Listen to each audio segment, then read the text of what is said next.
everybody, and welcome back to another video. It's your boy, Do Amoeba, and if you're me, if you're like me, then you gotta agree, I'm so ready for this year to be over. Everybody's ready for this year to be over. I mean, this year has been nothing but delayed releases and just all around shit. You know what I'm saying? I mean, this whole year's just been one big shit show. And so, there's still some positive things, and that's what we're going to look at today. We're going to kind of rewind back into 2020, and I'm going to be ranking my top 10 favorites of 2020. And by favorites, this is a very broad term, I know, but what I mean by that is movies, TV, and video games. Now, the video games I'm going to be a little lenient on because there's an exception I made to the rule. And if you don't agree, well, screw you, this is not a list. Anyway, the video games, what I'm getting at is, it doesn't have to have come out this year, it just had to have reached good popularity this year, which the video game in question did. Anyway, so movies, TV shows, and video games that came out this year that I personally watched and I personally love. So let's get to it and let's look at some positive things in this awful year.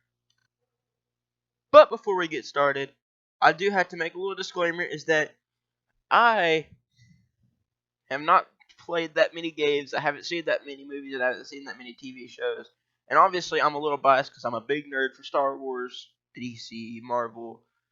I'm a nerd, and I'm biased towards the stuff I like and the stuff that I've actually played or seen people play. And so that's what this list is kind of limited to. And I just wanted to make that disclaimer before you go type in your little keyboards in the comment section. Well, where's this game? It's not there because I never played it, never watched it, or I'm just not interested in it. This is my list, this is my favorites, so just wanted to make that little disclaimer before I hear your keyboards clacking in the comment section below. Another disclaimer, if you have not seen these movies, TV shows, or played these games to its entirety, it's recommended to turn around now and go play it because major spoilers are ahead. But now before we look at my top 10 favorites of this year, let's take a look at some dishonorable mentions and stuff that I went and watched this year that, quite frankly, I just didn't like. And the two dishonorable mentions are both from the same company. They're both Marvel stuff, because god dang, Marvel, what is up with you this year? You guys had such a poor showing. I mean, my first dishonorable mention is the movie New Mutants. I mean, that movie was just not great. I mean, it was so boring. I thought it was supposed to be more of the horror aspect of a movie based off of superheroes, but I think about maybe 3 minutes of the movie was really, I guess you could say, horror based. The rest of it was just weird and awful.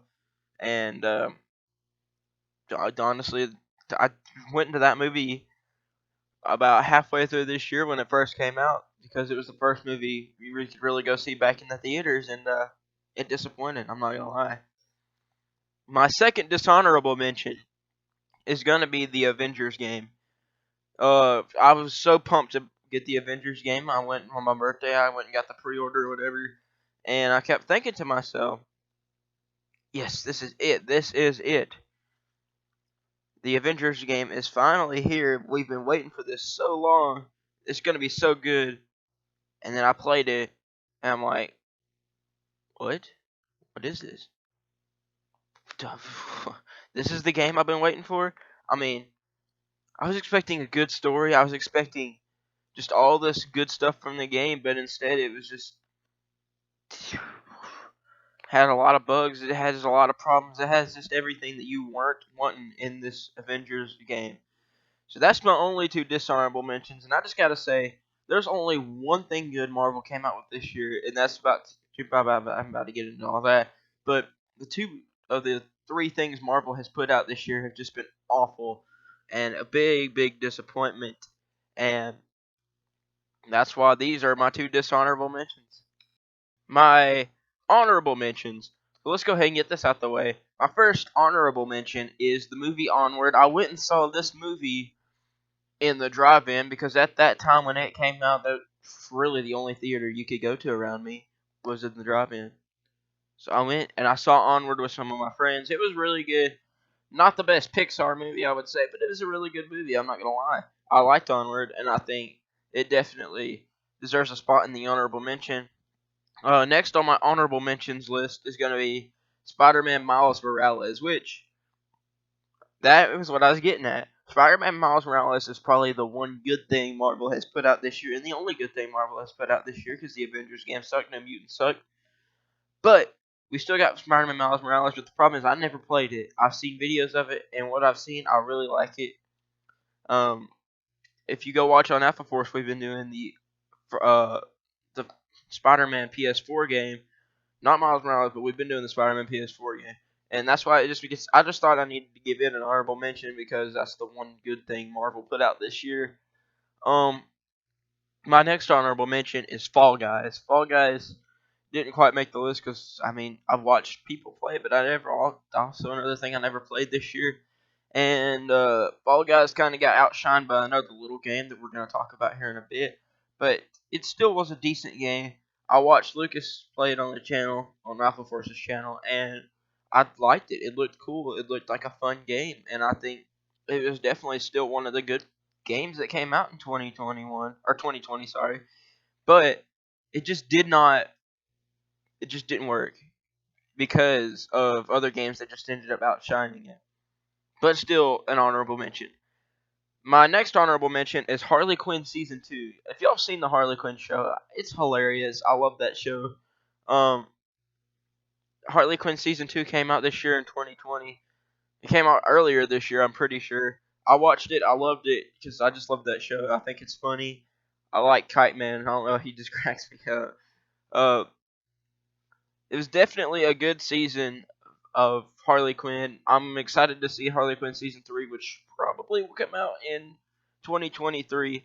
But I mean, this wasn't one of my favorite things that came out this year because there's a lot more that I like, but definitely deserved an honorable mention.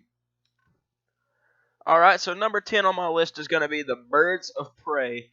Now, this movie I went and watched on HBO Max. I didn't see it in theaters when it came out. Instead, I went and watched Onward. I mean, this was still a good movie. I watched it recently, actually. I don't know why it took me so long to watch this movie, considering I'm like a big DC nerd. I don't know. I just don't know. But it did. I did finally watch it, and I liked it. I really liked this movie. I think it definitely deserves number 10 on my favorite things of 2020. Um, I liked the Huntress. I thought she was really cool. Ewan McGregor did a fantastic job as Black Mask and playing a very crazy villain. I just watched Ewan McGregor in a movie called Doctor Sleep, which is the sequel to the original freaking Shining. That movie was good too, but can't be on this list because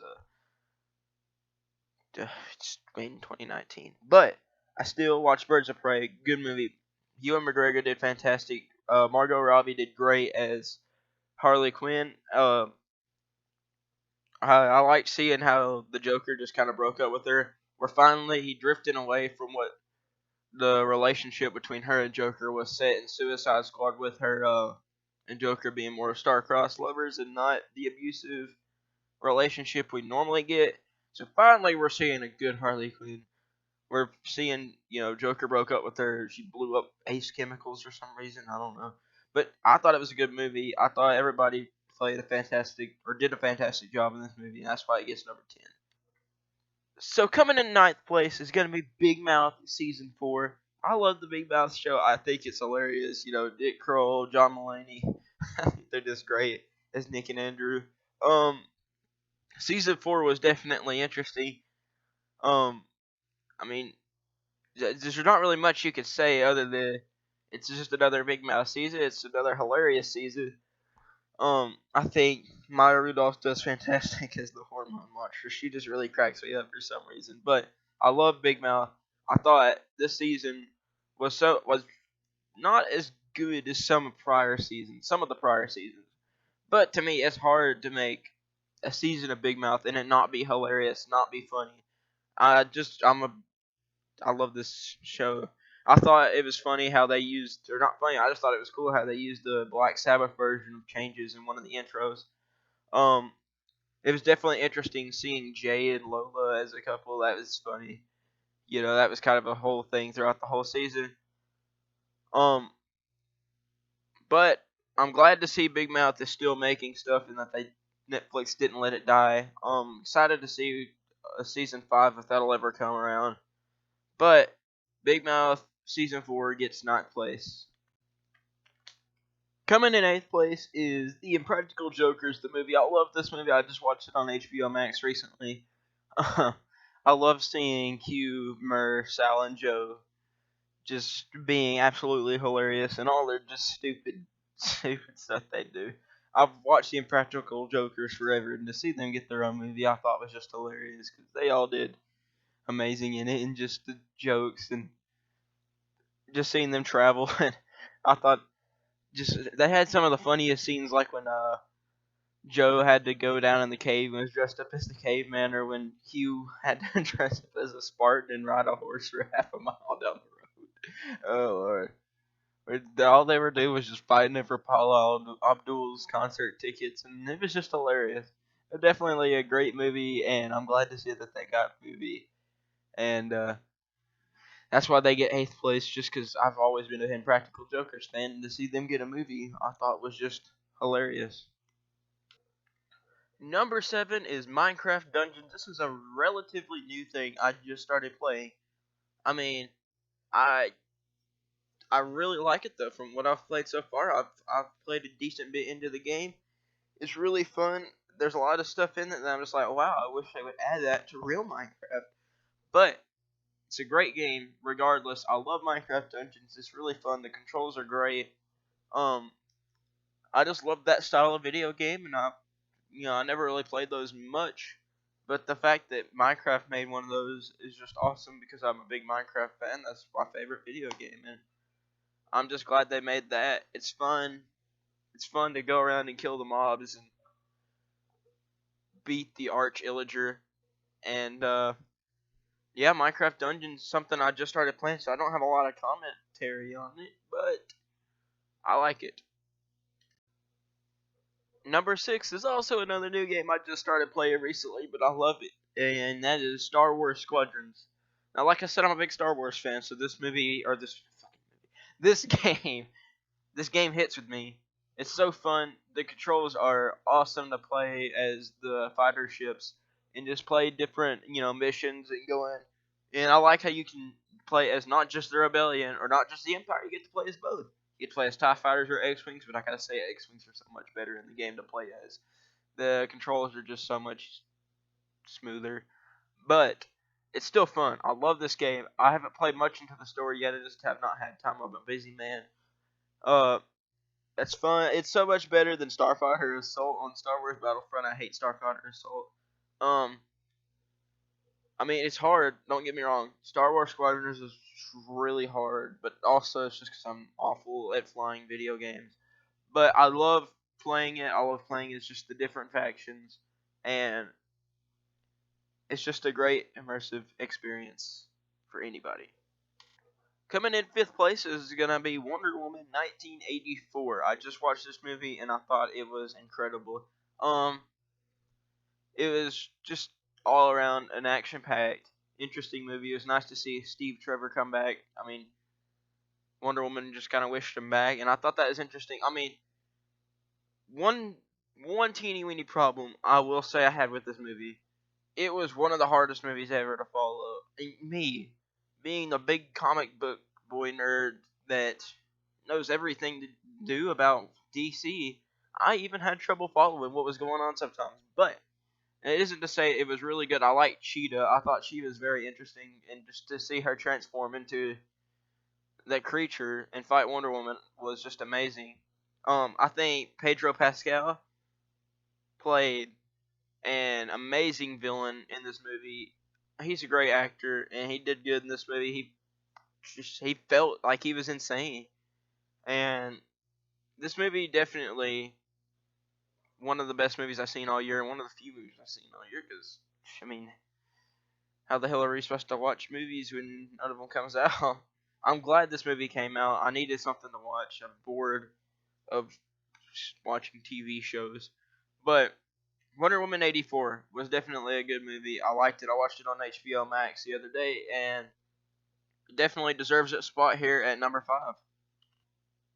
Alright, coming in fourth place is gonna be a game that didn't technically come out this year, okay? Alright, I'm pulling a few strings just so I can get this on the list. But this game didn't technically come out this year, but it's been the most popular game. I mean, Among Us. I mean, who doesn't know what Among Us is, alright? I mean, if you don't know what the game Among Us is, you've been living under a rock the entire 2020. This game is more popular than the coronavirus. I mean, every YouTuber has been playing it. Everybody has been playing it.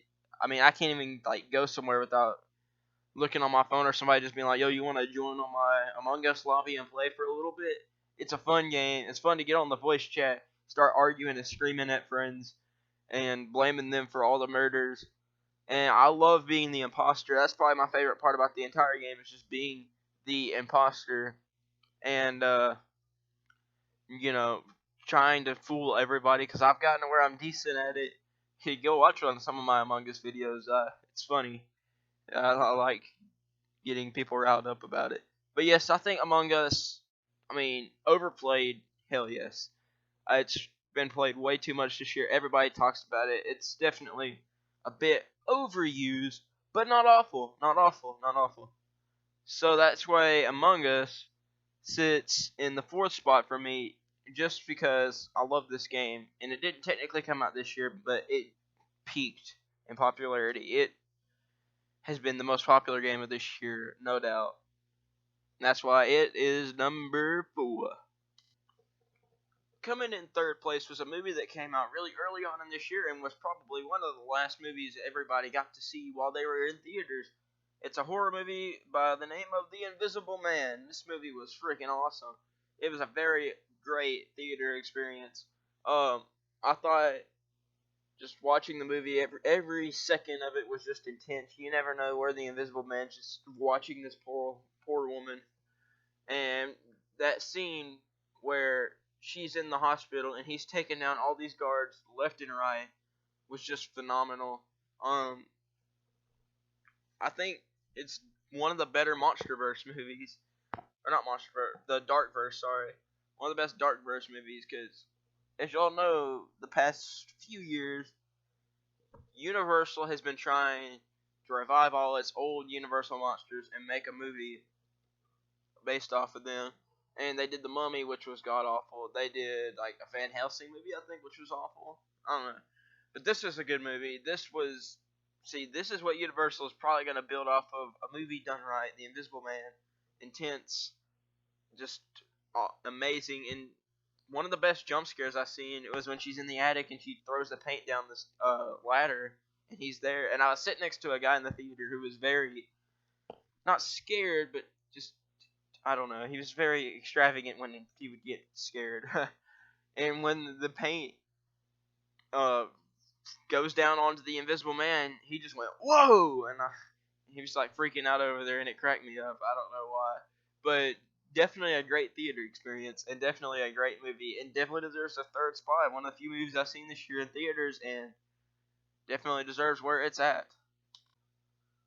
Coming in second place is going to be a relatively new movie, Soul. Soul, there's nothing not to love about this movie. It has such a great message. I've watched it twice now on Disney Plus.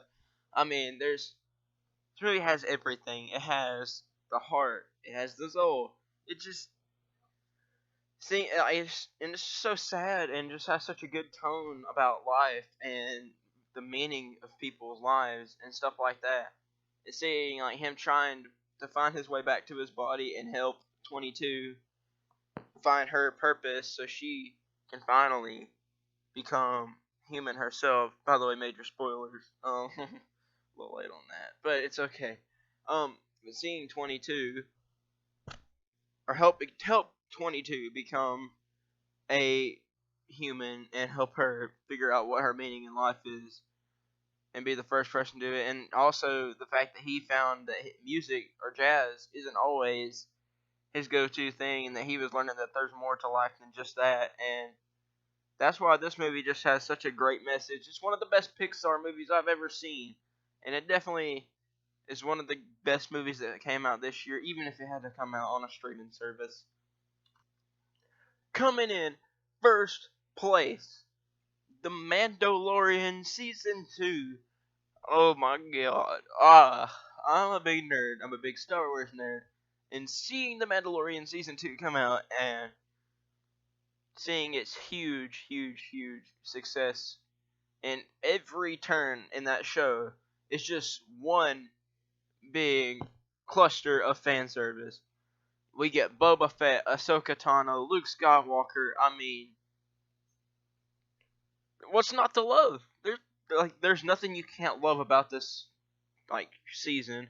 Pedro Pascal did a great job as building his relationship with Grogu, and we really just started to feel like he was becoming like that fatherly figure to Grogu, and it was heartbreaking to see them have to part in the end, but definitely a great season. We got to see Beskar versus lightsabers, which, I mean, epic. It was fun to see like him and Moff Gideon, him having the Beskar spirit and Moff Gideon having the freaking dark saber in a lightsaber battle, and the Dark Troopers were probably my favorite part about the whole season. I love those things; they're like amazing. Overall, the whole season though is just amazing. Boba Fett, ion charges, definitely the show us Star Wars fans have deserved for a long time. Disney has been giving it to us. They kept the whole season. They just kept amping it up and amping it up. We got like a whole episode based off of these weird snow spider things and just a whole arachnophobia. Yeah, it was cool. And I cannot wait to see three things. Every Star Wars show that ever comes out, like all these new Star Wars shows they announced, the Book of Boba and Mandalorian Season 3. I can't wait to see all those. They're going to be epic. I can't wait to see Kenobi. And all this is just showing us that Disney is ready to show all these new live action Star Wars TV shows. I'm excited. I hope you guys are excited. And I hope you guys had a good one. 2021, I think, is going to be a much better year for us. And I hope you guys are doing well. This was a very tough year for everybody. I understand that. I know people have been going through a lot of hardships this year, and I just hope you all have been doing well. I mean you all the best, or I wish you all the best. And I know this year has been a real big year for the channel. It's been a lot of growing. I've been making videos weekly now since October. I've been making holiday special stuff. I've been getting new ideas, just coming up with lots of ideas for the channel and what I wanted to do next. And so, with that being said, I have lots of plans for the channel. I just, got to get stuff to record all of it with, and yeah, I have big plans, and 2021 will definitely be the year for this channel. I can tell you that much. So I hope you guys enjoy. I will see you guys in the next one, and I hope you all have a safe and happy new year, and we can put this whole awful year behind us. Adios. I would also like to say a special happy birthday to longtime member of the channel and Alpha Force, Big Guy Gamer. Adios.